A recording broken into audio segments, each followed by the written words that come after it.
SpaceX is targeting a $1.75 trillion valuation for its June 2026 IPO.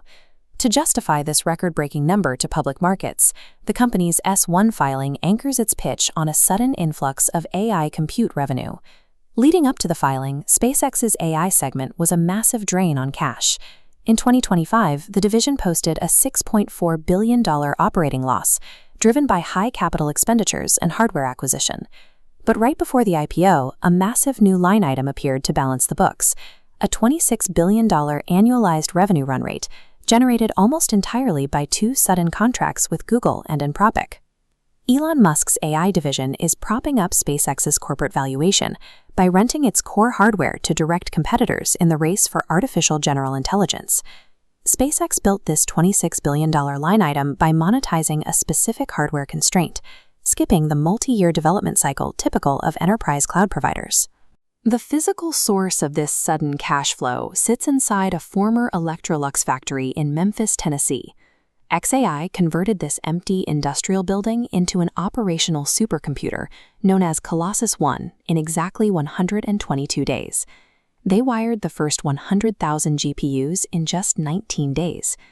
NVIDIA CEO Jensen Huang publicly validated this engineering speed, stating xAI accomplished in weeks what others take a full year to achieve. By late 2025, the completed Colossus I site housed over 220,000 NVIDIA GPUs, consuming roughly 300 megawatts of power. In February 2026, SpaceX acquired xAI in an all-stock merger. This transaction absorbed the massive power burn and hardware liability onto the SpaceX balance sheet. Idle silicon depreciates rapidly, losing roughly 15 to 20% of its value annually. The punishing cost of holding this hardware forced SpaceX to generate cash immediately, triggering the pivot to cloud leasing. The internal architecture of Colossus I was built quickly using a mix of three generations of NVIDIA silicon, the H100, the H200, and the GB200.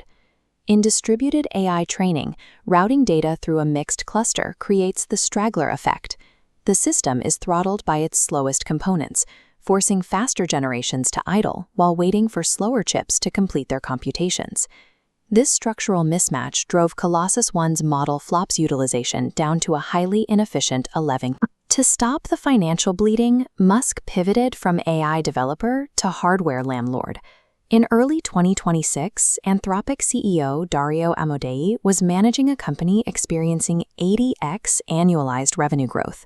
This trajectory created severe compute shortages, forcing Anthropic to strictly limit access for Claude users.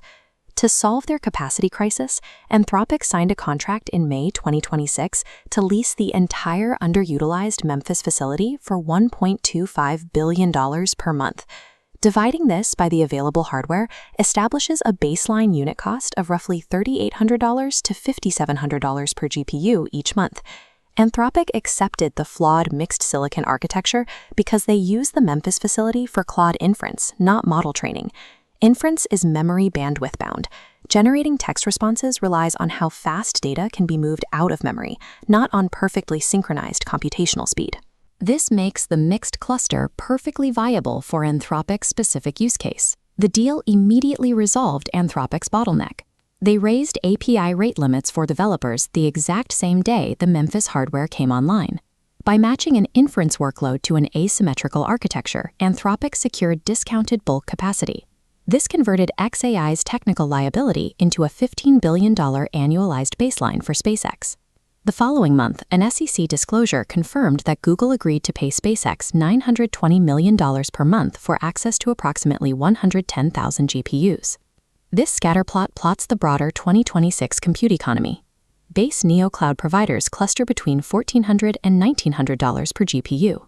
Premium hyperscalers charge upwards of $5,400. Google's $920 million payment translates to an implied unit cost of about $8,400 per GPU per month, sitting completely above the highest hyperscaler tier.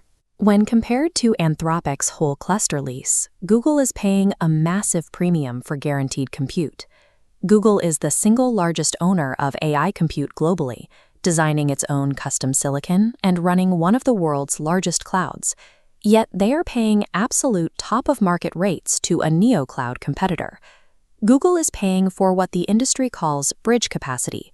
Building physical data centers, clearing zoning, and securing active grid power takes years.